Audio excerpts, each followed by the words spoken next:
Como saben, estamos haciendo un análisis recapitulatorio, taxonómico, clasificatorio de medidas de intervención. Hemos visto unas cuantas. Ustedes están en paralelo haciendo las correspondientes lecturas en el libro de texto, viendo con detalle la aplicación del instrumental analítico visto en el curso a estos casos de intervención, y yo me limito a hacer algunos comentarios o acotaciones en clase. Sobre el tema 55 y 56 no me voy a extender mucho, sobre todo porque de sindicalismo y corporativismo hemos hablado al estudiar la teoría de los mercados laborales, después de ver la teoría de la determinación del precio de los factores de producción. Ahora solo nos interesa recalcar, siguiendo la acción humana de Mises, que por el término socialismo puede entenderse, que por el término sindicalismo pueden entenderse diferentes cosas. Por ejemplo, un sentido de rancio abolengo, pues es el conjunto de tácticas revolucionarias para implantar el socialismo. Esta era una acepción que tenía la palabra sindicalismo. También se entendió por sindicalismo un sistema económico que propugna la entrega de las industrias a los trabajadores. Y hemos visto al estudiar el socialismo que es imposible coordinar la sociedad de esa manera. Hoy en día por sindicalismo se entiende algo mucho más light, mucho más laxo, movimiento que pretende, dice Mises, la mejora del nivel de vida de los trabajadores. Bueno, pues si por sindicalismo se entiende esto, es claro que los sindicalistas que estudien teoría económica deberían de defender ante todo una economía de mercado no intervenida y un sistema capitalista, porque ya sabemos que las medidas de redistribución y las medidas que persiguen al capital, que aumentan los impuestos y que incrementan la regulación en economía, perjudican sobre todo a las clases trabajadoras. La única manera de hacer crecer de manera sostenida y continuada el nivel de vida de los trabajadores, como ya saben que a los trabajadores en una economía de mercado tiende a pagárseles el valor descontado de su productividad marginal, es decir, el valor de su contribución al proceso productivo, lo que necesitan los trabajadores para ser más productivos y ganar más es más capital per cápita bien invertido disponible por trabajador. Por tanto, a quien hay que cortejar es al capitalista, para que ahorre, y al empresario, para que invierta bien ese ahorro en un entorno en el que no haya expansión crediticia, porque de esta manera cada vez seremos más productivos y por tanto cada vez ganaremos más. Las medidas tradicionales del sindicalismo torpe y miope para supuestamente mejorar el nivel de los trabajadores, el nivel de vida de los trabajadores, son todas ellas contraproducentes. Por ejemplo, las medidas que limitan el acceso a determinadas actividades, los gremios, colegios profesionales, la colegiación o la sindicación obligatoria.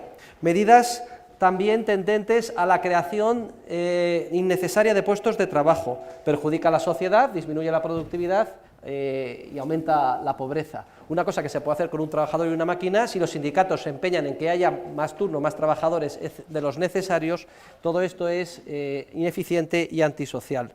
Medidas supuestamente dirigidas a que los trabajadores participen en los beneficios de las empresas, también perjudicial, porque al trabajador, por la prestación de sus servicios, tiende a pagársele el valor de lo que aporta al proceso productivo. Esa participación en los beneficios al final termina siendo consolidada como salario, forma parte del coste laboral total, y si supera a la producción, a la productividad marginal del trabajador, entonces genera desempleo y también mala asignación de recursos. En pocas palabras, el que de buena fe y de verdad quiera perseguir los ideales sindicalistas en el sentido de mejorar a la clase trabajadora, lo que tiene que hacer es perseguir, impulsar la existencia de una economía libre de mercado en la que se fomente la acumulación de capital.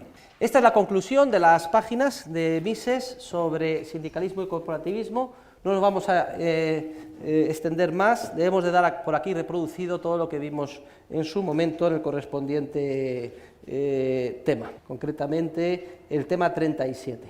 Otra medida de intervención, pues son las fronteras, y aquí pues el tema 57, me parece que se titula Relaciones Internacionales, ¿no? Se llama las relaciones internacionales. Efectivamente, todas las restricciones a la libre circulación de bienes y servicios, es decir, al libre comercio internacional, perjudican. Son medidas restriccionistas, decíamos el otro día. Y explicábamos la ley de asociación de Ricardo, en su versión del comercio internacional, la ley de las ventajas comparativas de Ricardo. El proteccionismo perjudica a todos, no favorece a nadie y además como una droga. Genera una mala asignación de recursos que una vez que se lleva a cabo es muy difícil ya desmontar. En cambio, el mercado libre favorece a todos. Cada uno se especializa en aquello en lo que tiene una ventaja comparativa relativa mayor e intercambia el resultado de sus productos con los demás. O expresado de otra manera, la mejor manera, la manera más eficiente, la manera más barata que tiene Suiza de comprar naranjas es fabricando relojes. Porque claro que se pueden producir naranjas en Suiza y se pueden producir naranjas, pues yo que sé, en Groenlandia, pero a un coste astronómico, a un coste desproporcionado. Lo más barato que puede hacer, la manera más barata que puede encontrar un suizo de comprar naranjas o vacaciones en España es haciendo relojes. Y viceversa, la manera más barata que puede encontrar un español de hacerse con un reloj es cultivando naranjas o montando un establecimiento turístico en la costa, etcétera. Porque nosotros tenemos ventaja comparativa en eso y los otros en lo otro. Cada uno se especializa en aquello en lo que tiene ventaja comparativa e intercambia con los demás. De locos sería, si quisiéramos en España, duplicar todos los procesos productivos necesarios para hacerlos con los bienes y servicios que necesitamos, incluso en aquellas líneas en las que no somos competitivos. Igual de locos que serían si se empeñaran en cultivar naranjas en los Alpes suizos.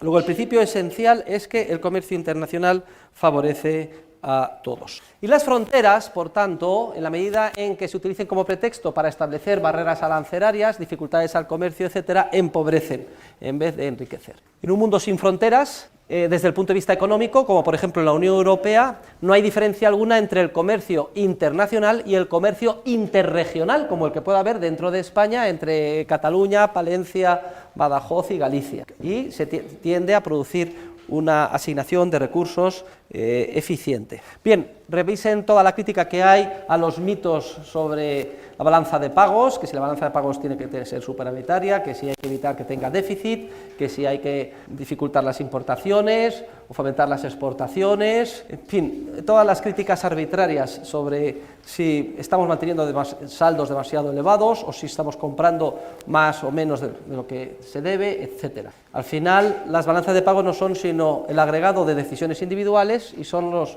seres humanos de a pie los que deciden lo que tienen que hacer. Y efectivamente, en España la balanza comercial de bienes y servicios es siempre deficitaria, ¿pero por qué? Porque hay una afluencia masiva de extranjeros que vienen a pasar sus vacaciones a España. El turismo representa el 10% aproximadamente o más del Producto Interior Bruto. Y efectivamente, no nos debe de extrañar que con las divisas que nos dejan, pues nosotros nos las gastemos en términos relativos en comprar bienes en el extranjero, en una proporción mayor a la que exportamos. Es algo lógico. No voy a hacer más disquisiciones, lo tienen y lo han leído en el libro de texto. Simplemente pasar al punto siguiente, la economía de guerra, que también Mises es muy brillante en este tema y hace algunas consideraciones de interés. Lo más importante que tienen ustedes que tener en cuenta es que la guerra siempre es consecuencia del proteccionismo en economía, de la regulación en economía.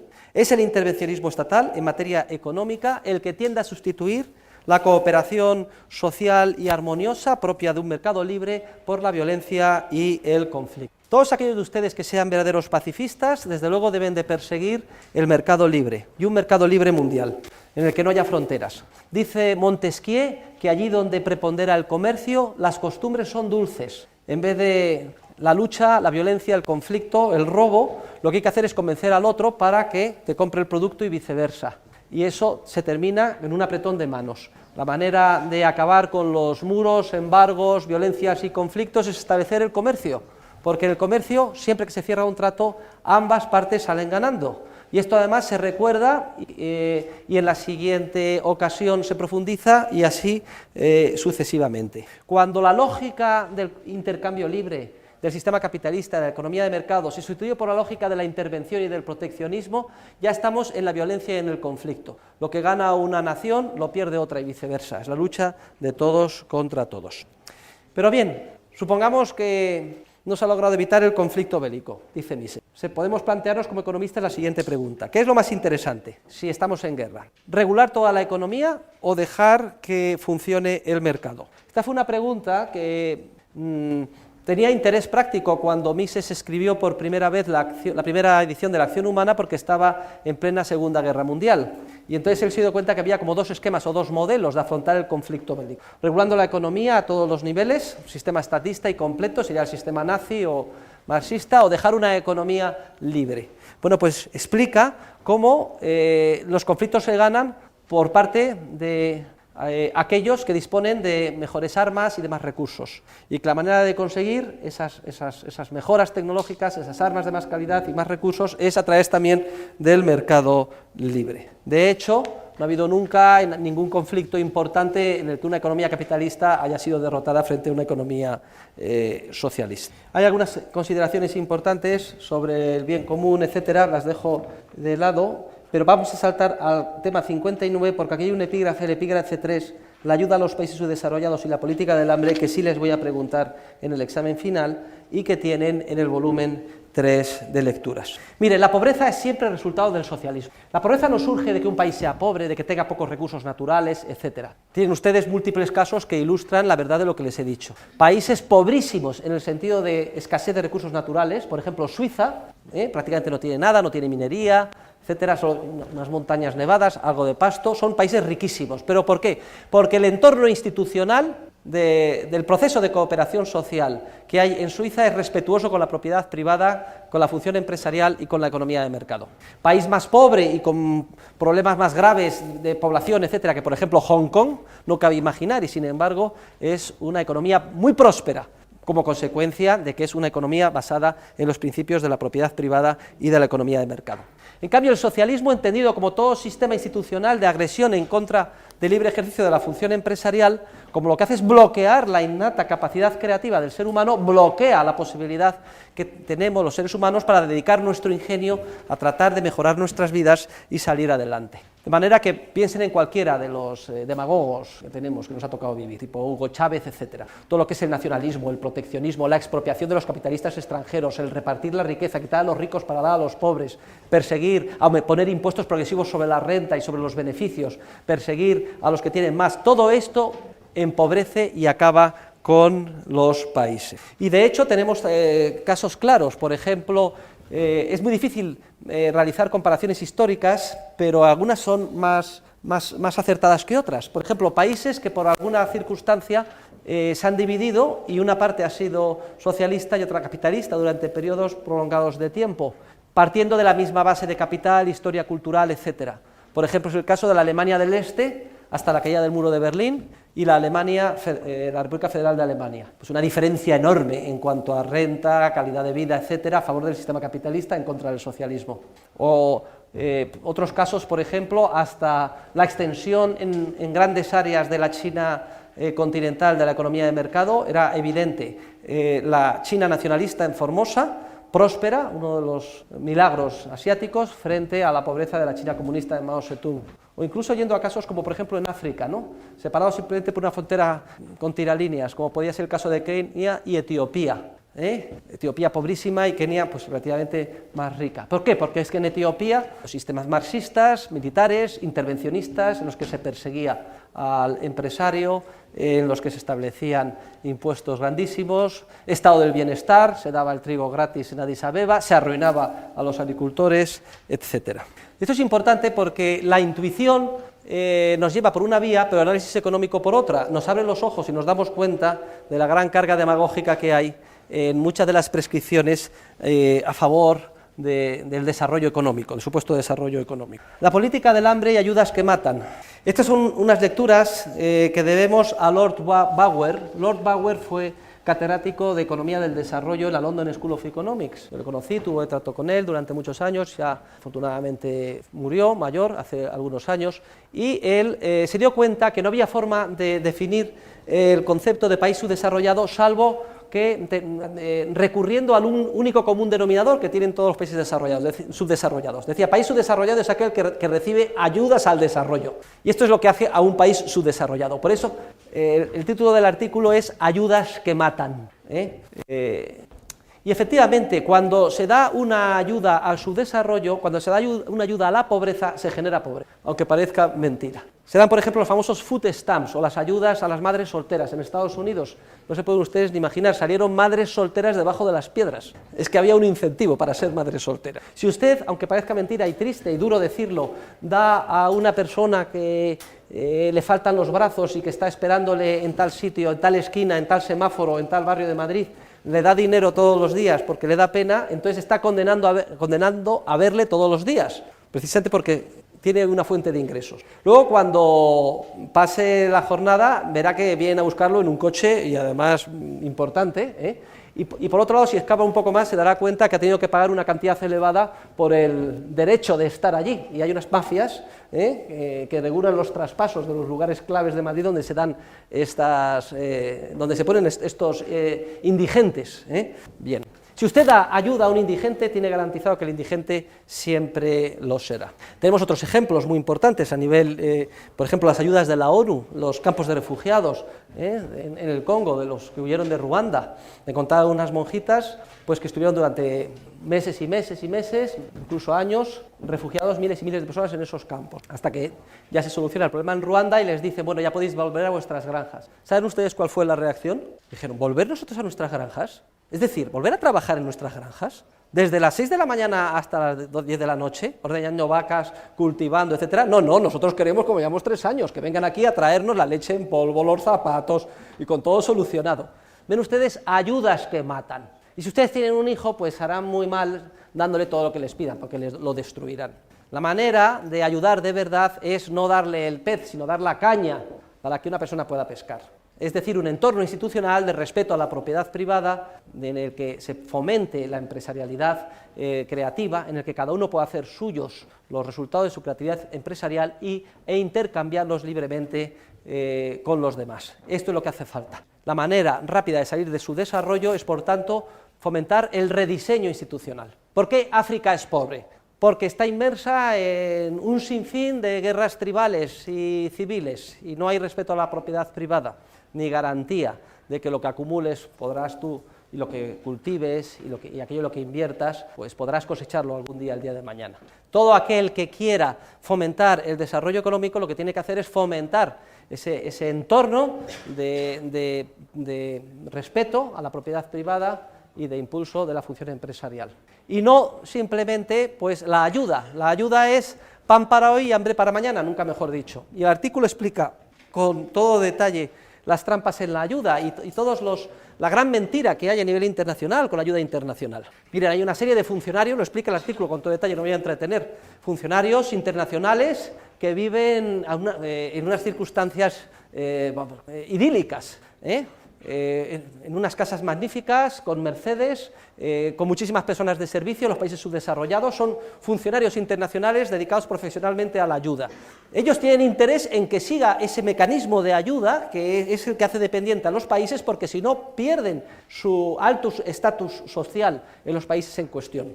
Proponen grandilocuentes proyectos alejados de la realidad, cuando lo que hay que fomentar en los países pobres es la microempresarialidad espontánea que surge en una economía de mercado.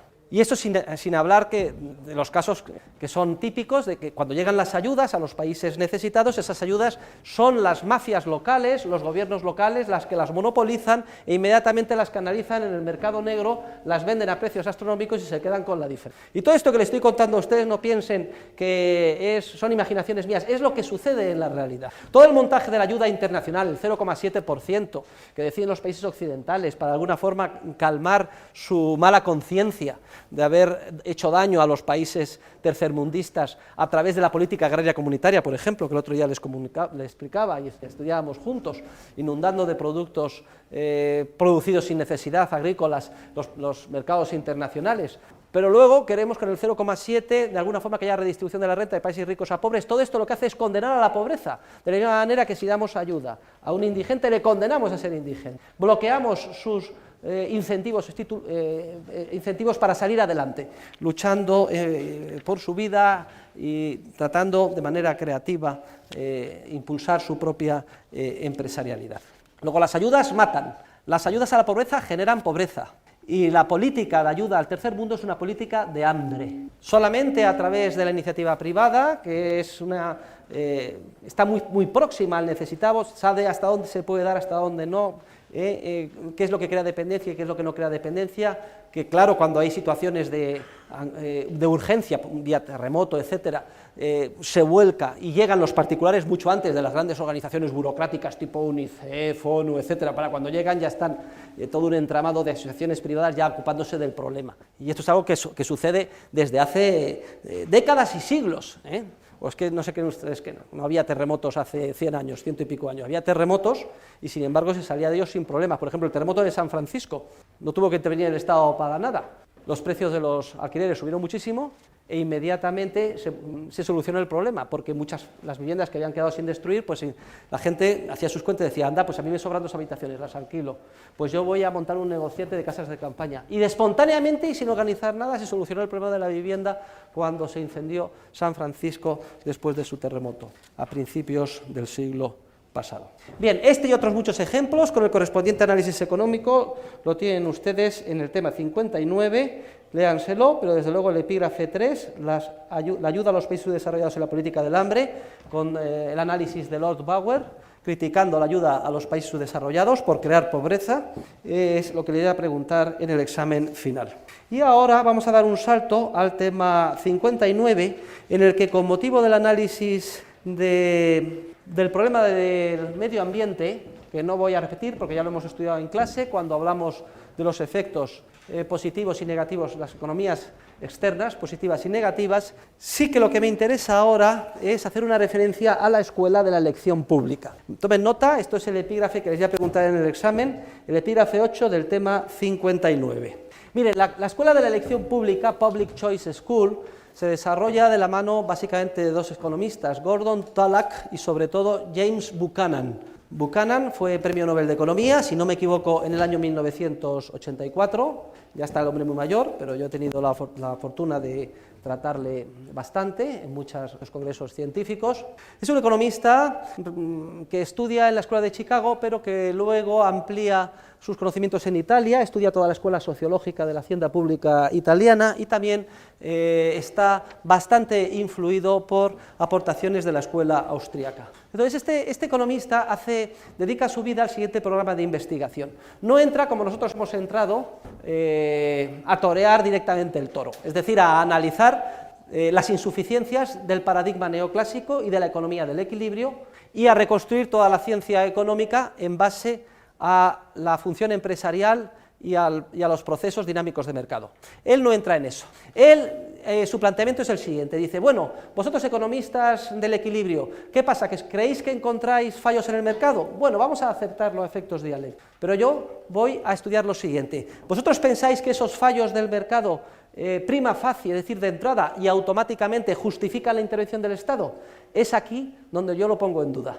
Porque vamos a estudiar cómo funciona el Estado democrático. Vamos a estudiar en términos analíticos cómo funciona de manera interrelacionada el marco político en el que actúan los gobernantes, es decir, los políticos democráticamente elegidos, los votantes que los votan y los burócratas o funcionarios que se encargan de llevar a la práctica las correspondientes leyes. Y entonces se dedican estos teóricos de la Escuela de Elección Pública a estudiar en términos analíticos cómo funcionan estos grupos y estos procesos y llega a la conclusión de que, al margen de lo que suceda con la economía privada, el sector público democrático está aquejado de unos fallos que son mucho más graves que los que eventualmente pudiera existir en el sector privado. Y ya hemos visto que no hay tal cosa de fallos en el sector privado si es que utilizamos la conceptualización dinámica de la escuela austríaca para analizarlo. Entonces, vamos a estudiar ahora juntos cuáles son las 5 razones por las cuales la gestión pública democrática es mucho más ineficiente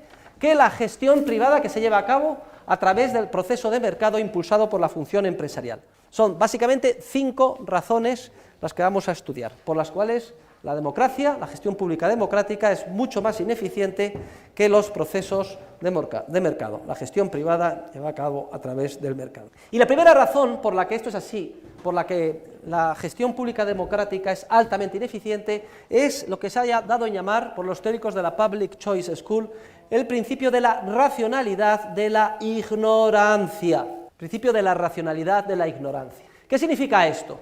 Significa esto que los votantes enseguida detectan, se dan cuenta, bien sea de forma explícita o implícita, que de hecho su voto es irrelevante. Y efectivamente, queridos alumnos, yo no sé si ustedes habrán tenido ya la oportunidad de votar o no en algunas elecciones. Levanten los que no han votado hasta ahora nunca, la mano. ¿Quién no ha votado hasta ahora nunca? Usted no ha votado, pero por razones ideológicas, los demás hemos votado todos. Bueno, pues todos los que hemos votado en cierto sentido somos idiotas, porque ¿saben ustedes por qué? Porque si en las últimas elecciones ustedes no hubieran votado, o hubieran votado lo contrario de lo que votaron, el resultado habría sido exactamente el mismo. O expresado de otra manera, en una votación, unas elecciones generales en España, en la que votan a lo mejor 20 millones de personas o 25 millones de personas, la probabilidad de que tu voto sea el voto dirimente y haga que sean unos u otros los que ganen es 1 dividido entre 20 millones. Y 1 dividido entre 20 millones, para que se hagan ustedes una idea, es 20 o 25 veces, 100 o 200 veces más difícil que nos toque el gordo de la lotería en Navidad. O sea que es prácticamente irrelevante. Y ustedes podrán decir, ay, profesor, pues si todo el mundo hiciera lo mismo, entonces nadie votaría y no ganarían los de mi partido. Bueno, pues si eso piensan ustedes, hagan lo mismo, hagan campaña, vociferen, vayan con un altavoz por la calle, todo lo que ustedes quieran, pero el día de las elecciones quédense en su casa durmiendo, digan que han votado, y el resultado será el mismo. ¿Y esto qué efecto tiene? El hecho de que seamos conscientes de que es irrelevante nuestro voto. Pues tiene el hecho de que se produce un efecto, en este caso sí, un efecto de bien público, y es que no tiene interés para la inmensa mayoría de los votantes el votar con conocimiento de causa. Es absurdo. Votar con conocimiento de causa significa estudiarse a fondo los programas electorales, con todas sus implicaciones. Claro, esto lleva horas, tiempo y dinero. Entonces, si yo me empeño en votar con conocimiento de causa, asumo íntegramente el coste del esfuerzo que ello supone. Pero, sin embargo, el beneficio de que yo vote con conocimiento de causa queda diluido entre los millones de votantes. Acabamos de comentar que es irrelevante nuestro voto, que la probabilidad de que sea el voto dirimente es 1 entre 20 millones. Luego, entonces, una actividad en la que yo asumo todo el coste y el beneficio queda diluido entre 20 millones, ¿cuál es el resultado? Que a nadie le interesa votar con conocimiento de causa, estudiándose todos los aspectos, todas las implicaciones. Y entonces, ¿en base a qué votamos? Pues votamos en base a consideraciones de tipo emotivo, de tipo pasional, porque como cuando vamos al fútbol, quiero que gane el Real Madrid o el Barça y pierda el otro. Razones de tipo tribal, los buenos, los malos, y eso lo observamos en todas las campañas, el bajo nivel del debate que hay, lo rastreo de los argumentos, lo demagógico de las razones que dan unos y otros, los argumentos tabú que no se pueden sacar a relucir, en los debates televisivos donde solo puedes hablar 30 segundos y todo depende de si me caen bien o me caen mal, y así sucesivamente. Se vota por razones a lo mejor viscerales, incluso, no, es que estos son los de Franco, no, es que esta es la izquierda, o esta, pero no por razones racionales, porque esto tiene un coste, y el coste lo asume uno, y no tiene ningún beneficio para uno, porque es irrelevante nuestro voto. Y esto ya sesga negativamente la gestión pública democrática, en todas las democracias, incluso en aquellas que están más asentadas. Podrá haber diferencias de grado entre uno y otros países, pero están todas ellas aquejadas del mismo mal. Pero no solo hay este problema, este primer problema, tomen nota, el problema de la racionalidad de la ignorancia, sino que hay un segundo efecto que tiende a hacer todavía mucho más perniciosa la gestión pública democrática, que es el efecto perverso de los llamados grupos privilegiados de interés. Los grupos de interés son grupos relativamente pequeños de personas y de agentes que descubren que tienen un interés muy concreto, que si consiguen que el gobernante les apoye, les dé la subvención, la ayuda, etcétera, salen ganando muchísimo.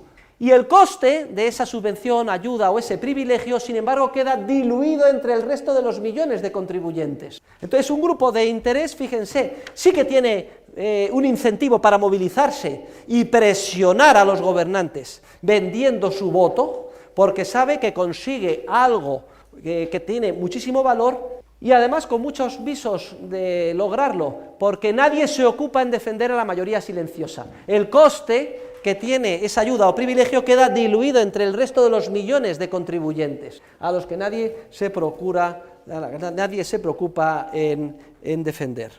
Siempre que se identifica un gran beneficio por parte de un grupo concreto, inmediatamente hay el incentivo para que se movilice en pos de presionar políticamente para lograr ese beneficio. y a costa, como es lógico, de los demás. Entonces, ¿en qué se convierte la democracia? Pues se convierte en una especie de merienda de negros. La mayor parte de los ciudadanos votan visceralmente y no les interesa porque tiene un coste muy alto y el voto es irrelevante, pero sí lo que hay es muchos grupúsculos que se movilizan para conseguir ventajas políticas. Y pueden ser de cualquiera, siempre se argumentará que es para el bien común o causas nobles. Pero cualquiera, pueden ustedes coger cualquiera, sean los agricultores, sean los mineros de UNOSA, sean las feministas, sean las maltratadas, sean las víctimas de la droga, todos grupos, los estudiantes universitarios, grupos privilegiados de interés, que todos los atrae el gobierno como si fuera un imán para conseguir ventajas a cambio de su voto.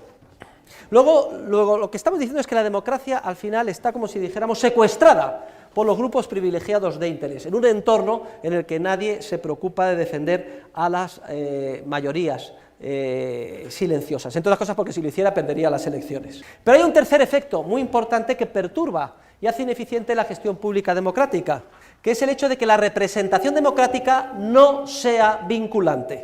La representación democrática no sea vinculante. Es decir, los políticos cada 4, 5, 6 años, según el sistema, nos prometen el oro y el moro, siempre identificando grupos o parcelas de interés para comprar votos. Pero luego, una vez que ganan las elecciones, pueden hacer lo que quieran, porque la representación no es vinculante. Es decir, no cabe, como en el sector privado, decir, oiga usted, señor Zapatero, señor Rajoy, señor Aznar o señor González, me prometió 800.000 puestos de trabajo y no lo ha cumplido, le llevo a los tribunales y le demando. No, señores, la representación no es vinculante. El político dirá que ha cambiado las circunstancias, que ha cambiado de opinión, etcétera, y hará lo que le da la gana, y usted no le puede reclamar nada. Y esto sin tener que hablar de que en muchos sistemas se vota a listas cerradas, como por ejemplo en el caso español, que no podemos elegir exactamente al diputado que queremos. Pero eso es un problema de tipo secundario que agrava más el principal que estamos comentando. Pues fíjense ustedes qué ciudadano va a votar con conocimiento de causa, va a ponerle horas para estudiar los programas, si no solo es consciente de que su voto es irrelevante, si además sabe que aunque fuera relevante, luego el político puede hacer lo que le dé la gana, porque la representación no le vincula para nada, el mandato político no le vincula, salvo políticamente, dice, bueno, yo hago lo que quiera, a cambio de las circunstancias, lo único, si no está usted conforme, dentro de 4 años no me vote, que ya me ocuparé yo dentro de 4 años en volverle a manipular a usted, inventarme otro grupo de interés y volverle a tentar con una subvención o con una ayuda. Pero hay otra cuarta razón que han estudiado los teóricos de la public choice que explica el fracaso de la gestión pública democrática y que podemos resumir con el siguiente título: la miopía gubernamental. Queridos alumnos, los políticos tienen un horizonte temporal muy próximo. Lo único que les importa son las próximas elecciones y toda su acción política está sesgada por las próximas elecciones. El incentivo para ellos es ganar las próximas elecciones, que serán como mucho dentro de 4 años. Luego, el horizonte temporal muy limitado. En el sector privado, en cambio, concretamente, los empresarios de manera continuada toman decisiones que incluso van a superar más allá su horizonte temporal de vida, de inversiones a largo plazo, etcétera. Cuando se plantan árboles que a lo mejor van a tardar 20, 30, 40 años, o inversiones, yo no lo veré, pero lo verán mis hijos y mis nietos. Todas estas decisiones a largo plazo no existen. El político estadista que decida en función de criterios a largo plazo, en función de lo que él piensa que es mejor para su país, es un político que está condenado a perder las elecciones. Porque lo que tiene que hacer el político es maximizar sus votos ya, mañana. Y esto lo habrán ustedes experimentado y lo experimentarán continuamente. Siempre que nos aproximamos a las elecciones, ya esto condiciona lo que es el debate, lo que escuchamos en la televisión, lo que dicen los políticos. Yo que he trabajado de cerca en alguno de los partidos, es clarísimo, los asesores dicen, cuidado que estamos en elecciones, no se puede decir esto, pero lo dicen así abiertamente. Y efectivamente no se puede decir porque aunque estés convencido de que hay que decirlo, si lo dices pierdes las elecciones. Miopía gubernamental. A los políticos solo les interesa, como es lógico, y no es porque sean mala gente, no, pero solo les interesa porque es el incentivo del marco institucional en el que se mueven, democrático, las próximas elecciones. Y hay una quinta razón por la cual fracasa la gestión pública democrática, y esta hace ya referencia a la participación de los funcionarios o burócratas. Y es que los funcionarios o burócratas, que son los encargados de, vía seguimiento de los reglamentos, de hacer que se cumplan los mandatos de los gobernantes, carecen de incentivos para actuar de una manera eficiente. No es que los funcionarios, los burócratas, sean mala gente, quieranlo ustedes creer o no, Los funcionarios y burócratas son igual de buenos o de malos que ustedes y yo.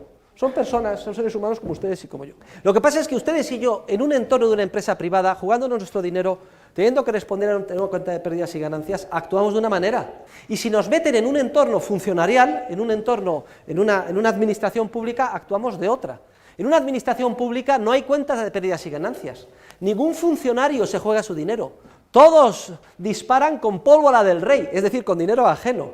¿Ustedes han escuchado alguna vez a algún funcionario, y creo que es un ejemplo que he puesto en clase, por lo menos en el curso anterior, que haya convocado una rueda de prensa y ante la expectativa de todos los periodistas, radio y televisión, haya dicho lo siguiente: comunicamos a los ciudadanos, a través de todos los medios, que una vez efectuado un análisis detallado y científico de nuestro departamento, me da lo mismo, lucha contra la droga, mujeres, lo que ustedes quieran, hemos llegado a la conclusión de que el coste en el que incurrimos para los ciudadanos es superior al beneficio que aportamos, y por tanto he pedido a mi ministro que disuelva el departamento y nos eche a todos. ¡Nunca! Ni en el pasado, ni en el presente, ni en el futuro se escuchará tal cosa procediendo de un funcionario. De un funcionario, y no importa lo absurdo que sea su departamento, solo se escucha lo siguiente. ¿Qué es lo que quiere un funcionario? ¿Qué es lo que mueve a un ser humano que está en un entorno funcionarial? Pues lo que quiere es mejorar en su escala laboral, tener más funcionarios a sus órdenes, más prestigio, más presupuesto, y eso es lo que siempre pedirá el funcionario. Y no importa cuál sea el departamento en cuestión: obras públicas, educación, maltrato a la mujer, drogadicción, siempre el esquema es el mismo. Mi departamento es esencial, y aquí tienen ustedes ejemplos que lo demuestran, y además de una manera importante. Y hay un problema gravísimo: no tengo recursos suficientes. Necesito que se me dé más dotación presupuestaria, necesito más funcionarios a mis órdenes, más policías, etcétera, y entonces se solucionará todo. Ese es el esquema normal, pero no porque, repito, sean malas personas, sino porque en un entorno en el que no responden ante una cuenta de pérdidas y ganancias ni se juegan su dinero, el marco institucional les lleva a pedir eso, no importa cuál sea la tontería a la que estén a cargo de. Esta es la razón esencial de la megalomanía o crecimiento sin límite del Estado. Una vez que se crea una comisión, un departamento, etcétera, ya es imposible acabar con él. El otro día me hizo mucha gracia porque me comentaban que en Italia se había creado un ministerio, fíjense ustedes, para desregular lo que hacían los otros ministerios. ¿Es así o no es así, Carbone? Un ministerio de desburocratización. ¿Ustedes creen que eso va a disminuir el número de funcionarios? Al contrario, duplicar comisiones, funcionarios, etcétera, más gente, para tratar de poner orden en el caos y, por tanto, al final, inevitablemente, más caos. Como consecuencia, por tanto, de que a los votantes no nos interesa enterarnos ni votar con conocimiento de causa, de que somos víctimas de los grupos privilegiados de interés, de que a los políticos solo les interesa el corto plazo y no el largo plazo, de que los funcionarios no están restringidos por una cuenta de pérdidas y ganancias y lo único que piden es más recursos, más reglamentos, etcétera, no les extrañará a ustedes que el sistema democrático sea un sistema altamente ineficiente e imperfecto, que produce caos y desorden en las sociedades, que además crea los incentivos perversos para que los ciudadanos dejen de actuar de manera armoniosa. Y en cuanto se quiera tocar el privilegio de alguien, todo el mundo a la calle. Si no lo tienen ustedes el ejemplo últimamente en Grecia, todo el mundo en la calle. ¿Pero qué es esto? Si a nosotros se nos había prometido que nos podíamos jubilar todos a los 60 años. Oiga usted, que en Alemania Federal, que son 20 veces más ricos, se jubilan a los 67. No, yo tengo derecho a los 60. Y todos a la calle protestando, porque una vez que se concede un privilegio es prácticamente imposible, acuérdense del efecto droga que tiene el intervencionismo del Estado y el socialismo, acabar con él. Muy bien, pues este es el resumen del epígrafe 8, lo tienen con todo detalle desarrollado analíticamente en mi libro de estudios, y luego hay un epígrafe, el 12, sobre ecología de mercado, concepto y principios, que escribí en una playa de Mallorca, que también se lo voy a preguntar en el examen y que recoge las ideas que vimos en su día cuando hablamos de los efectos externos positivos y negativos. En pocas palabras, que la mejor manera de defender el medio ambiente es privatizándolo, ya lo hemos comentado. Vamos a pasar ahora a otra medida de intervención que también es de gran interés, que es la seguridad social. La seguridad social. Vamos a hablar de la seguridad social, que además está muy de moda. El otro día tuvimos una presentación que nos hizo Luis, ¿dónde está Luis? Vale, Luis de apellido, Luis Espinosa, sobre el sistema público de pensiones o el Pacto de Silencio de Toledo, y además luego lo invitaron a Intereconomía y estuvo muy brillante. Le damos la enhorabuena a Luis Espinosa, que además es el presidente de la Asociación para la Reforma de las Pensiones, o sea que tenemos aquí una autoridad sobre este tema. El tema para mí es muy querido porque fue el que hace ya muchos años motivó que me diera Su Majestad el Rey el Premio Internacional de Economía Rey Juan Carlos en octubre del año 83, yo entonces era un pipiolo, junto con un sustancioso talón de 10 millones de pesetas de entonces, lo cual para mí pues supuso un desahogo económico importante. Pero lo de menos es el premio económico, lo demás es que yo ya en el año 83 hice un estudio sobre la crisis de la seguridad social y el papel que podían tener el desarrollo de los planes de pensiones privados y seguros privados de jubilación en su reforma, y todo lo que ha sucedido desde el año 83 hasta hoy, y fíjense que han pasado más de 25 años, ha venido a confirmar plenamente el análisis que efectué en su día. El libro además se ha publicado una segunda edición, en un libro titulado Ahorro y previsión en seguro de vida, con motivo del 25 aniversario del premio. Bueno, pues entonces vamos a ver, yo lo que voy a hacer es seguir literalmente la lectura, y es lo que les voy a preguntar en el examen, La lectura la tienen ustedes en los estudios, en las páginas 250 a la 283. Y lo importante que tenemos que tener en cuenta es lo siguiente, queridos alumnos, es que la seguridad social está en crisis, en una profunda crisis. Y que esta crisis es de una doble naturaleza. Por un lado es una crisis de naturaleza técnica, y ahora vamos a ver en qué consiste, y por otro lado es una crisis de naturaleza ética. Lo que pasa es que los aspectos técnicos y los aspectos éticos van de la mano, o si quieren ustedes están íntimamente relacionados. Vamos a ver cómo las insuficiencias técnicas producen graves injusticias y por otro lado cómo el concepto erróneo de justicia social en el que se basa la seguridad social hace inevitable la crisis técnica. Pero bueno, vamos a empezar estudiando la crisis técnica. ¿En qué consiste la crisis técnica de la seguridad social? Pues básicamente consiste en el sistema a través del cual la seguridad social se financia. Y es lo que se llama, tomen buena nota, el sistema financiero de reparto. ¿Qué significa en términos de técnica de la seguridad social la financiación a través del sistema financiero de reparto? Pues significa que cada año el pago de las prestaciones, es decir, de las pensiones de jubilación, viudaz y orfandad, se efectúa cada año con cargo a las contribuciones que se perciben por parte de aquellos que trabajan, en forma de cotizaciones a la seguridad social, sean del trabajador o del empresario. Es lo que los americanos llaman un pay-as-you-go system, se paga sobre la marcha con cargo a los ingresos del año. Y esto tienen ustedes que entender que tiene unos efectos económicos importantísimos. En primer lugar, da lugar a que actúe la seguridad social basada en el reparto como un falso sustitutivo del ahorro individual. Porque en la medida en que los seres humanos, los ciudadanos piensen que cuando ellos se jubilen, los que entonces trabajen también pagarán sus prestaciones, como ahora lo estamos haciendo nosotros con nuestros mayores, no hace falta ahorrar. En la medida en que pensemos que el reparto se va a mantener y va a ser sostenible generación tras generación. Sin embargo, en la práctica esto no sucede. Entre otras razones porque el impacto negativo sobre el ahorro hace que el crecimiento económico sea muy inferior al que en realidad podría ser. Hay estudios económicos que demuestran que aquellos países con una seguridad social basada en el reparto más desarrollado tienen una tasa de ahorro significativamente más reducida que aquellos en los cuales no existe seguridad social o esta tiene un ámbito mucho más reducido. Y este efecto sobre el ahorro, perjudicando al ahorro, también tiene un papel muy importante, protagonista, de agravamiento de los ciclos económicos, porque ya sabemos que las crisis y recesiones tienen su origen en escasez de ahorro,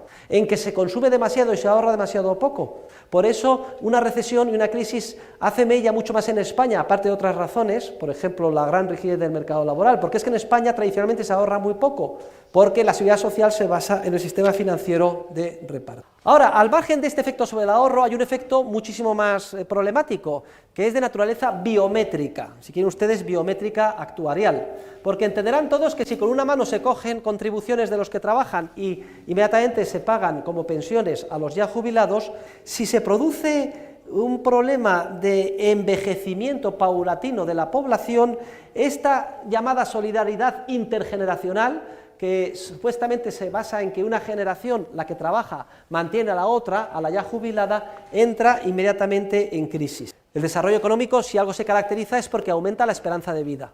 Las mejoras en el ámbito de la sanidad, etcétera, hacen que se alargue mucho por término medio, la edad a la que fallecemos. Las últimas tablas de mortalidad españolas, por cada 5 mujeres que llegan a los 65 años, una de ellas, el 20%, llega a los 100 años. Y por otro lado, también es característico del desarrollo económico que se produce una ralentización de la natalidad. Entonces, las familias se casan más tarde, son más selectivas a la hora de tener hijos, los cuidan más, etc. Entonces, si disminuye la natalidad y por otro lado cada vez vivimos más, por término medio, la edad media tiende a crecer. Esto es lo que se llama envejecimiento paulatino de la población. Y el porcentaje de la población mayor de 65 años cada vez es más alto. Para que se hagan una idea, cuando el general Franco establece el sistema de la seguridad social basado en el reparto en España, en el año 64, había por cada 6 trabajadores activos un jubilado.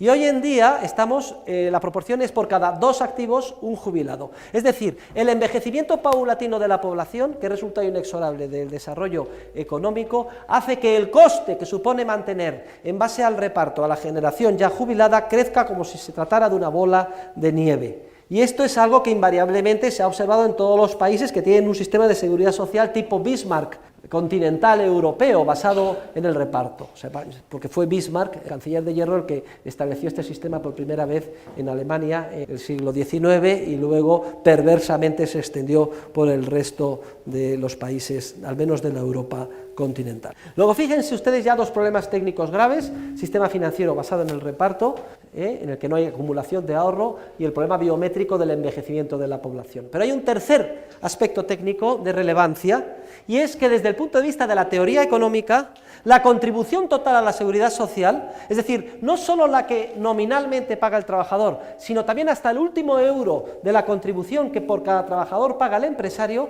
ambas las paga en términos de teoría económica estrictamente el trabajador.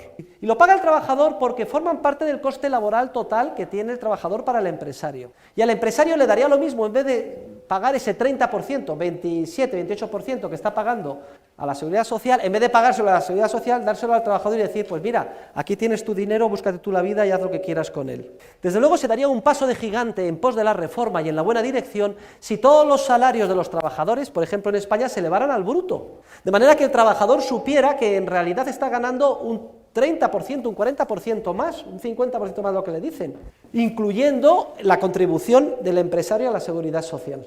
Y el clamor en pos de la reforma sería tremendo, porque la gente haría sus números y diría, oiga, es que entre el 27% del salario y el 6% estamos hablando de un tercio de todo lo que gano para la seguridad social, dénmelo a mí, que yo he hecho mis números y tengo para pagar a Sanitas y sanidad privada para toda la familia, y además para hacer un seguro de jubilación o un plan de pensiones, y si empiezo a trabajar a los 25, a los 30 años, a los 65 tengo acumulado a lo mejor 1 millón de euros, y garantizado una pensión muy superior a la que me prometen los políticos que obtendré por el sistema público de reparto, promesa que no están en condiciones de cumplir, y cuando llegue me darán una fracción de lo que me prometen, y eso si las circunstancias son favorables. Luego fíjense, la teoría económica indicándonos que todo el coste de la seguridad social lo asumen los trabajadores, que por otro lado el problema biométrico hace que el coste de mantener a la generación jubilada sea creciente y cada vez más insoportable. Y en tercer lugar, un sistema financiero de reparto, que es un sistema tipo Ponzi, en el que no hay acumulación ninguna de ahorros, se coge con una mano y se da con la otra. Es importante que conozcamos estos 3 aspectos para entender perfectamente por qué la seguridad social está abocada a la crisis. Pero hecha este análisis rapidísimo, lo tienen desarrollado con todo detalle en la lectura correspondiente, vamos ahora a comentar los problemas éticos que plantea la seguridad social y que, como vamos a ver, surgen o van de la mano de las insuficiencias técnicas que acabamos de comentar. Y el primer problema ético que me gustaría señalar es el siguiente, y es que el sistema financiero de reparto es claramente injusto, puesto que no ofrece ninguna garantía. Es decir, la seguridad social no es seguridad, no es un seguro, en el que yo diga que porque he pagado tengo derecho a algo. Usted no tiene derecho a nada. La mayor parte de los ciudadanos no son conscientes de esto, no son conscientes de que la totalidad de lo que ellos han pagado en forma de contribuciones ya se ha gastado en el año, y de que por tanto el cobro de las pensiones en el futuro, cuando nosotros nos jubilemos, dependerá de las circunstancias políticas del futuro, dependerá de las inciertas posibilidades económicas que haya dentro de 20 o 30 años, siendo completamente irrelevante que nosotros ahora hayamos contribuido o no al sistema. Luego, la seguridad, desde luego, la seguridad social, desde luego, no es seguridad. Vamos a ver ahora que es un sistema esquizofrénico, que a pesar de llamarse seguridad social, no es ni seguridad ni social. Acabamos de demostrar que no hay ninguna seguridad. Nadie puede ahora, si le aumenta el número de años para calcular la pensión y le reducen la pensión, como se ha hecho muchas veces en el pasado, poner una demanda en los tribunales diciendo, oiga, que a mí me prometieron esto y lo otro. Esto lo podrá hacer usted en un contrato privado, si suscribe un seguro de jubilación con una compañía y no cumple sus compromisos. Pero no hay ningún tipo de contrato ejecutable en ningún tribunal por el hecho de que los políticos cambien las condiciones y digan que van a rebajar las pensiones. Y la rebaja de las pensiones siempre las hacen de una manera más o menos eufemística o más o menos oculta. Por ejemplo, la media para calcular el número de años, para calcular la media, para ver qué pensión va a tener usted derecho, pues aumenta el número de años. Y como si en vez de 10 se utilizan 15, 20, 25, los años más alejados tenía uno un salario más bajo, es una manera de reducirle la pensión. O como se ha dicho hace poco, mira, en vez de jubilarte a los 65, te vas a jubilar a los 70, otra manera de reducir la pensión. O cualquier combinación de esto. Luego, el primer problema, que es un sistema injusto porque no es seguridad, no hay ningún contrato, y el cobro de las pensiones de aquellos de los que estamos pagando ahora, contribuyendo al sistema, es totalmente incierto. Pero hay un segundo problema ético grave, y es el de la dudosísima legitimidad ética de poner sobre el hombro de nuestros hijos el peso creciente e insoportable de mantener nuestras pensiones el día de mañana. Oiga, ¿qué es eso de trasladar a nuestros hijos una carga financiera creciente y que está comenzando a ser insoportable sin haberles pedido su consentimiento? No nos debe de extrañar si el día de mañana ya un activo mantiene a un jubilado y medio y es insoportable y se rebelan y dicen que no quieren, que estén legitimados para hacerlo. Nadie les preguntó si estaban o no conformes. Porque el sistema actual lo que hace es generar innecesarios conflictos y tensiones que carecen de solución entre las diferentes generaciones. Porque o bien se cumplen los compromisos a coste de ahogar económicamente a los jóvenes que están trabajando, o bien estos se rebelan y dicen, pues no vamos a cumplir los compromisos, os vamos a reducir la pensión. En última instancia, es un juego de suma cero en el que los que unos ganan, otros pierden, y que lo único que hace es generar conflictos insolubles. Y es una de las fuentes de conflictividad social más graves que tenemos en las sociedades modernas. Y todo ello porque el sistema se basa técnicamente en el error del reparto y en que no exista acumulación. Hay otro problema ético que también mencionamos en la lectura de interés, y es que no consideramos ético el que se cercene la libertad, es decir, que no se deje libertad para que empresarios y trabajadores establezcan el sistema de seguridad social que consideren más adecuado. Sobre todo, consideramos inmoral que se considere que los trabajadores son como niños pequeños, que no pueden hacer con su dinero lo que quieran. Ya hemos visto que una parte muy importante, más de un tercio de todo lo que ganan, se lo llevan a la seguridad social. ¿Por qué no dejamos ese dinero a los trabajadores y que ellos decidan cómo financiar su jubilación, cómo cubrir su riesgo de sanidad? Y es que la seguridad social no en vano la hizo el general Franco o procede de Bismarck, se basa en un sistema fascista y paternalista. La seguridad social se basa en un paternalismo trasnochado, incompatible con un verdadero régimen democrático de ciudadanos libres y responsables. La seguridad social se basa en una paradoja increíble, que parece mentira que en pleno siglo XXI siga existiendo. La paradoja de que la cosa pública se ordena según la voluntad de unos votantes que luego el propio legislador considera que son incapaces de regular sus propios asuntos, de organizar con su propio dinero el sistema de cobertura de sanidad y de jubilación que consideren más conveniente. Y que no se argumente que si nos dieran un tercio de nuestro sueldo, a lo mejor algunas personas por imprevisión, mala suerte, no contratarían su seguro de sanidad o llegarían a la jubilación sin tener nada ahorrado. Eso es tan absurdo como poner el siguiente argumento, decir, pues mire, si dejamos que cada uno se organice la comida, que es algo vital, como quiera, resulta que llega al final del día y hay algunas personas que no tienen comida. Unos irán a comer a Yoki, otros a la Zalacaín, otros comerán aquí en la universidad, otros se van a su casa, otros se preparan, otros se llevan el bocata, y a lo mejor hay algunos que por imprevisión o mala suerte no tienen comida. Entonces ya tengo la solución.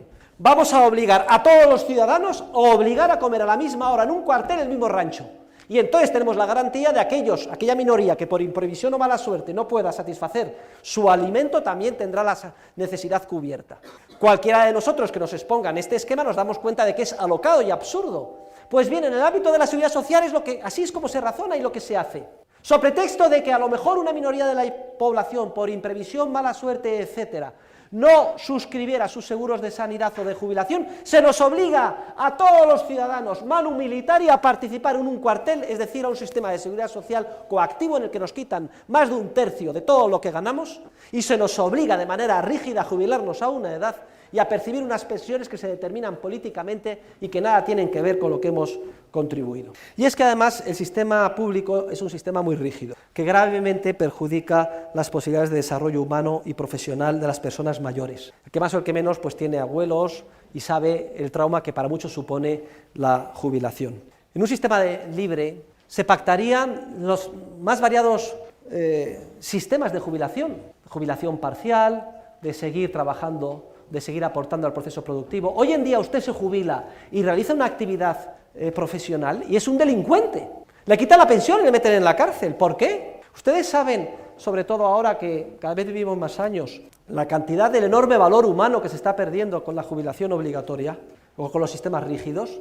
¿Por qué se nos obliga? Habrá personas que quieran jubilarse antes o por su profesión, otros que quieran jubilarse después, otros que no quieran jubilarse, otros que quieran seguir trabajando hasta que se mueran, otros que quieran trabajar parcialmente. Hay toda una constelación o abanico de combinaciones que el sistema inhumano, rígido, café para todos, actualmente establecido por el sistema público de seguridad social, impide. Y es que la seguridad social, y esta es la conclusión, queridos alumnos, es un sistema esquizofrénico, que está sometido a una contradicción inherente, puesto que pretende dos objetivos que son incompatibles entre sí. El llamado objetivo de la equidad individual.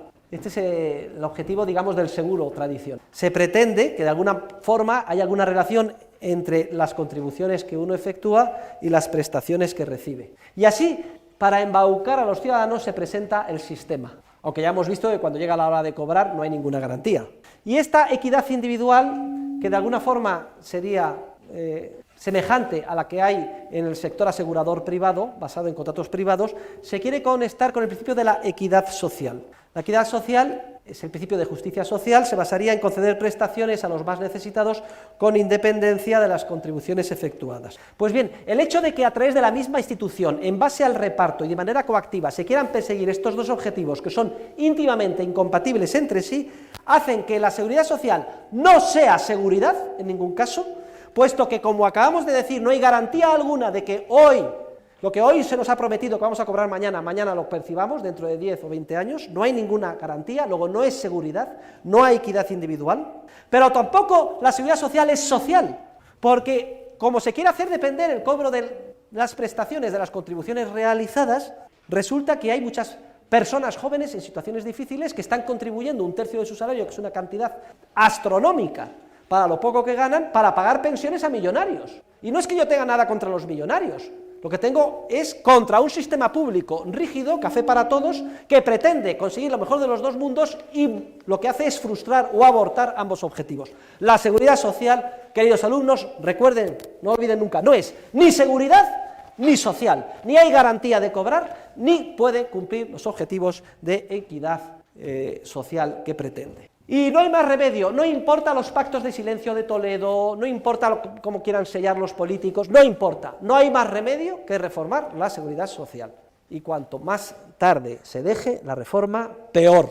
Más dificultad, más conflicto, más violencia, más coste. Y ustedes dirán, ¿y por qué no tenemos estadistas que nos expliquen esto? Lo acabo de comentar antes, porque cualquier estadista que explique esto pierde las elecciones. Ustedes no se acordarán, pero hubo un debate muy famoso entre Felipe González, eran muy jóvenes, a lo mejor incluso no había, y José María Aznar, donde con mucho ingenio González le espetó en la televisión a Aznar, es que usted lo que pretende, y además lo hizo muy bien, es reducir, y lo dijo, 8.221 pesetas a los jubilados. Al decir 8.221 parecía que estaba calculado y que se lo había inventado. Aznar perdió las elecciones, todos los jubilados votaron a Felipe González. Y no tengan ninguna duda que lo mismo sucedería hoy. La Escuela de la Elección Pública nos explica el por qué no puede ser objeto del debate democrático esto, porque el que lo explique como estadista pierde las elecciones. Pero me da lo mismo, porque aquí estamos en la universidad y estamos para estudiar científicamente los problemas. Y no se puede concebir ninguna reforma seria de la seguridad social que no se fundamente en el principio básico de separar ambos objetivos, la equidad individual y la equidad social, y perseguirlos a través de instituciones diferentes. El objetivo de equidad individual ha de perseguirse a través de las instituciones típicas, del seguro privado y de la acumulación del ahorro basado en la capitalización. El objetivo de la equidad social, de ayudar a los necesitados que por las razones que sean lleguen a la jubilación sin medios o no tengan la sanidad suficiente, habrá que lograrlo a través de la caridad libre y con carácter subsidiario, si me pueden ustedes, en esa tesitura, con carácter subsidiario, a través de un sistema de asistencia social a aquellos necesitados que demuestren la necesidad, pero separando ambos objetivos. Y un sistema basado en la acumulación, es decir, en la capitalización, en el seguro privado, en el ahorro, es un sistema que evita todos los problemas técnicos y éticos que acabamos de comentar. Si yo ahorro para mi jubilación, ya no hay sistema financiero de reparto, hay acumulación de ahorro. Esto no solo no perjudica, sino que favorece el ahorro de la sociedad. Aquellos países que han establecido un sistema de pensiones basado en la capitalización, en el ahorro voluntario, en los seguros de jubilación y los planes de pensiones, como Chile y otros países, han multiplicado por mucho su tasa de ahorro y hoy son países mucho más prósperos. Si además cada uno ahorra para su jubilación, ya no hay un problema biométrico. Al revés, si yo voy a vivir más años, voy a acumular más y voy a tener más pensión para cuando me jubile. Se obvian todos los problemas derivados de que una generación mantenga a la otra. Ya no hay injusticia alguna de que los jóvenes mantengan a los mayores, porque cada uno se mantiene con cargo al esfuerzo de ahorro que ha hecho a lo largo de su vida. Ahora, el esfuerzo de ahorro, entre comillas, es 1/3 de todo lo que ganamos que se tira, como si dijéramos. Se utiliza para pagar a los jubilados ahora, claro, pero no para yo hacerme un fondo y tener ahí mi dinero para cuando yo me jubile. Y claro, se plantea el problema de la transición, porque aunque se decidiera políticamente, y en algunos países así se ha decidido, pasar de un sistema público a un sistema privado, durante una generación hay un problema, y es que tenemos que empezar a ahorrar para acumular los fondos para nuestra jubilación cuando nos jubilemos los jóvenes, pero por otro lado tenemos que seguir manteniendo hasta su extinción a los que ya están jubilados. Aquella generación que le toque la reforma tiene que pagar 2 veces. Y estaba la duda de si está dispuesto o no a hacerlo. Pues bien, en todos los países donde se ha dado la opción se ha demostrado que la gente está dispuesta a hacer el esfuerzo. Primero fue el Reino Unido, Inglaterra, como resultado de un pacto entre los dos partidos políticos, el de izquierdas y el de derechas, el Partido Laborista y el Partido Conservador. En los años 70 dan el primer aldabonazo en la reforma del sistema público y permite lo que llaman el contracting out, contratar fuera del sistema público las pensiones privadas. Ese contracting out se basaba en que aquellos que optaran por salirse debían de seguir pagando 10 puntos de su salario a un 10% al sistema público para seguir manteniendo a los ya jubilados. Y solo con lo que liberaran podían establecer sus fondos. Bueno, pues se dio la opción. Podía haber fracasado, la inmensa mayoría de la gente podría haber dicho yo no estoy dispuesto a hacer esto. ¿Saben ustedes qué porcentaje de los trabajadores ingleses decidieron irse del sistema público? Más del 95%. Y lo mismo pasó en Chile, etcétera. Estoy seguro de que si en España se da la opción y se hacen los números, la inmensa mayoría de los trabajadores así lo harían. Y de hecho también tenemos una muestra que puede ser bastante orientativa, porque en el ámbito concreto de la sanidad, y esto es menos problemático porque es prestación de servicios, incompetencia, etcétera, en el ámbito concreto de la sanidad hay 2 millones de privilegiados en España que pueden optar por irse del sistema público al sistema privado. ¿Saben ustedes cuáles son los 2 millones de privilegiados? ¿Quiénes son? Los funcionarios del Estado, entre los que estoy yo. Los funcionarios del Estado somos miembros de MUFACE, y MUFACE nos da la opción de si queremos estar en el sistema público de sanidad o si queremos irnos al sistema privado, y nos podemos apuntar a las... ¿Saben ustedes qué porcentaje de funcionarios nos hemos ido del sistema público de la sanidad y nos hemos ido al privado? 90%. Y yo les pregunto, ¿no es una enorme injusticia que los funcionarios lo puedan hacer y no lo puedan hacer el resto de los españoles? Oiga, esto sí que clama al cielo, porque no lo pueden hacer el resto de los españoles. No, el resto de los españoles bloqueados en el sistema público, y muchos de ellos, 4 millones, además de eso, duplicadamente pagan una póliza privada a Deslas, Sanitas o cualquiera de las empresas privadas de prestación de servicios médicos, con lo cual la duplicación de esfuerzos y el absurdo en el que estamos. Y que no se hable de la reforma Obama, que es un chiste. Decían, es que en Estados Unidos, de 300 millones y pico de habitantes, 350 y 45 sin cobertura sanitaria. ¿Saben ustedes en qué consiste la reforma Obama? Simplemente en obligar a las compañías de seguros que acepten incluso a las personas taradas, a una prima determinada, a cambio de que los 45 millones que actualmente no tienen seguro, se les obliga a la fuerza a tenerlo, y el que no lo contrate se le pone una cuantiosísima multa.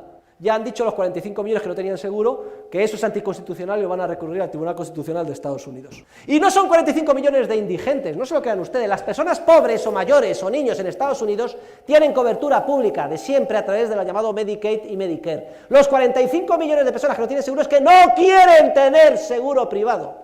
Y la prueba está en que ahora, cuando se les obliga por la fuerza a incorporarse en el sistema, no hacen más que protestar y van a recurrir al Tribunal Constitucional porque dice que va contra de la libertad individual que a uno lo obliguen a contratar algo que no quiere. Como siempre, demagogia en vez de racionalidad y análisis. Y eso es lo que quería decir sobre la seguridad social. No me da tiempo a más. Completen con todo lo que está en esta extensa lectura, que se voy a preguntar en el examen.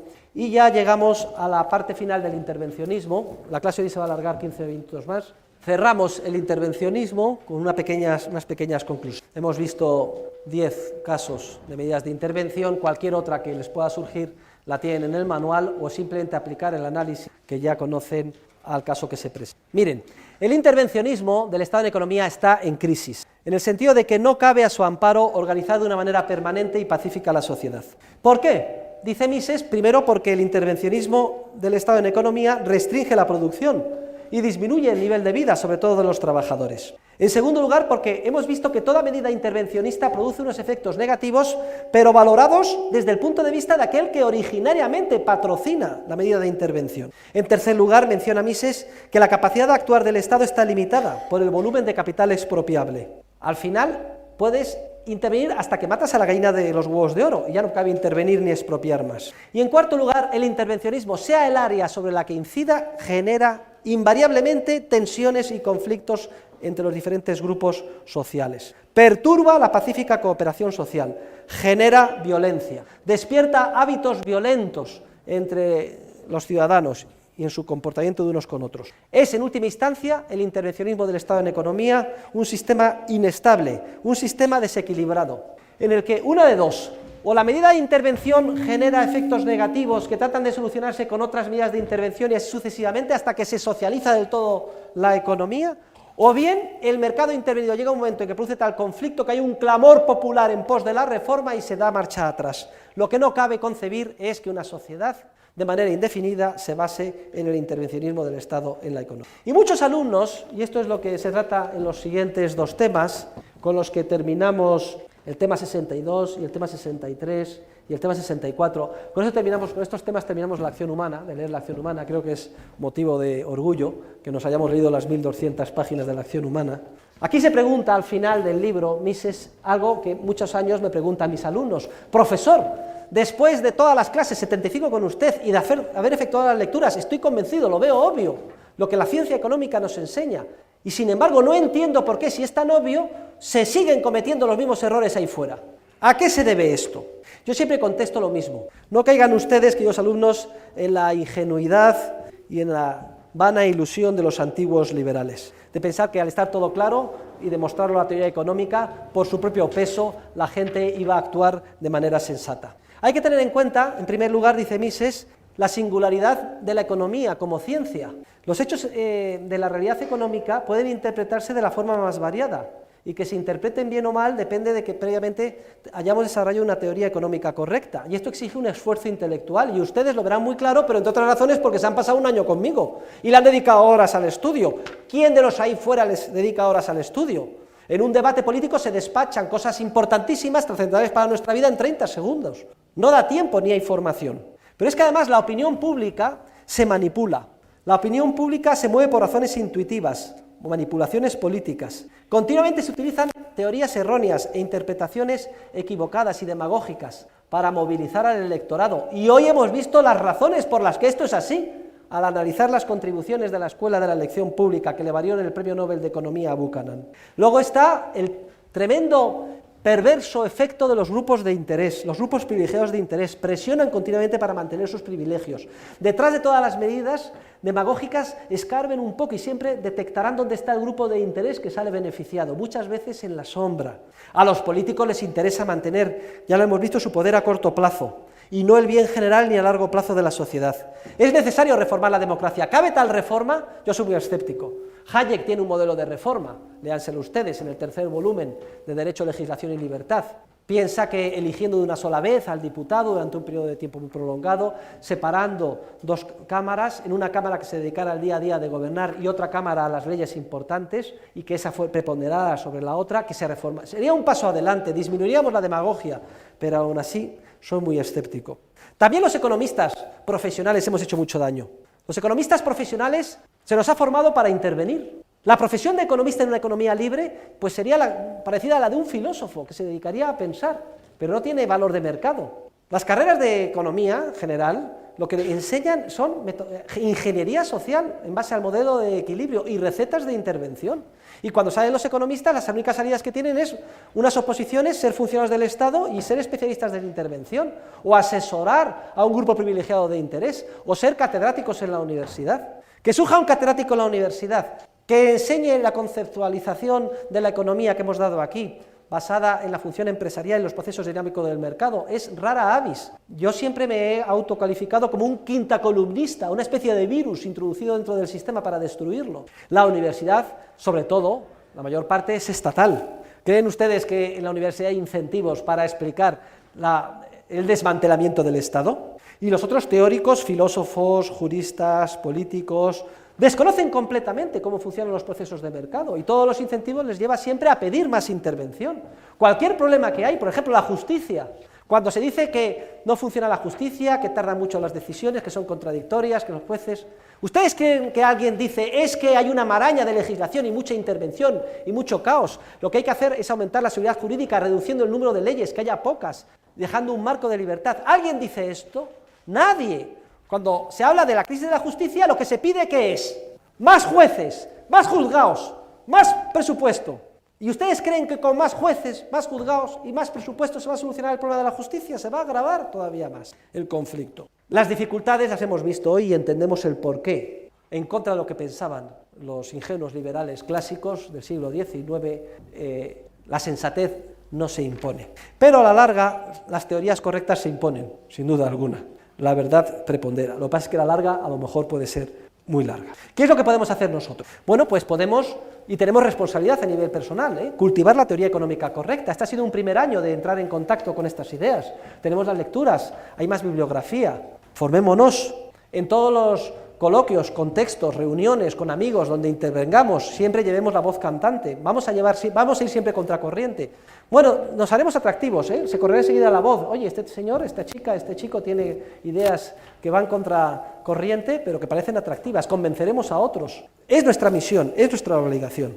También es importante formar buenos economistas, así tenemos el máster en Economía de la Escuela Austriaca, que ya está en su tercer año, publicar libros, dirigir tesis doctorales, revistas científicas, etc. Formar a los teóricos de otros campos en la economía correcta, son los juristas, los filósofos, los sociólogos, a los estudiantes, impactar en la opinión pública a través de libros, conferencias, artículos en la prensa, tratar de reformar la democracia, conseguir el apoyo de los políticos, pobres políticos, me dan pena. Los políticos actúan siempre como mirando al espejo retrovisor, a posteriori en función de las encuestas. No quiere decir esto que no tengan un cierto margen de maniobra. Si podemos introducir algún político liberal con ideas claras, pues a lo mejor hará menos daño. Yo tengo un artículo que se titula El economista liberal y la política, que explica, dentro de la limitadísima capacidad de actuación de los políticos, qué es lo que se puede hacer. Bien, y estas son las consideraciones finales con las que termina la acción humana. Ahora me gustaría hacer unas brevísimas referencias sobre economía española y la Unión Europea, y el próximo jueves estará el seminario del tercer Congreso Nacional de Economía Austriaca, pero el martes hablaré algo de nacionalismo, inmigración y de la crítica de la teoría de la explotación de Carlos Marx. Miren, queridos alumnos, vamos a hablar un poquito de España, aunque ustedes tienen el grado Estructura Económica Española, ¿no? No sé si lo habrán dado este año o lo darán el año que viene, ¿no? Economía de España. Bueno, pues lo darán el año que viene. Lamentablemente la tradición de nuestro país ha sido siempre intervencionista, hasta prácticamente ayer. Y a ello debemos de achacar el tradicional relativo subdesarrollo de España respecto del resto de los países de la Unión Europea. En España tradicionalmente ha estado mal visto se ha perseguido la función empresarial. Pero además desde hace siglos, desde el siglo de oro. Lean ustedes las obras clásicas de nuestro siglo de oro.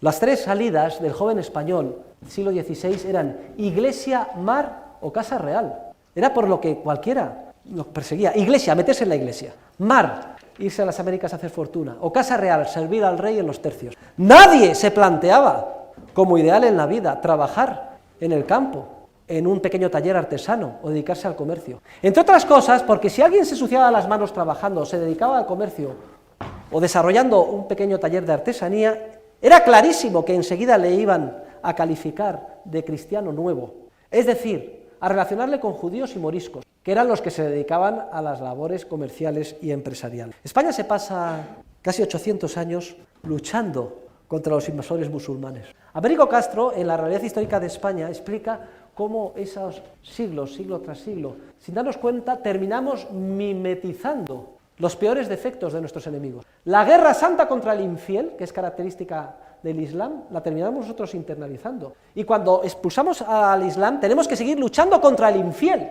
sea en el norte de África, o sea en América, o sea dentro de nuestras propias fronteras, persiguiendo al infiel. No nos damos cuenta que nos hemos convertido en una especie de cristianos islamistas. O la obsesión de la pureza por la sangre, propia del pueblo judío, también la terminamos internalizando.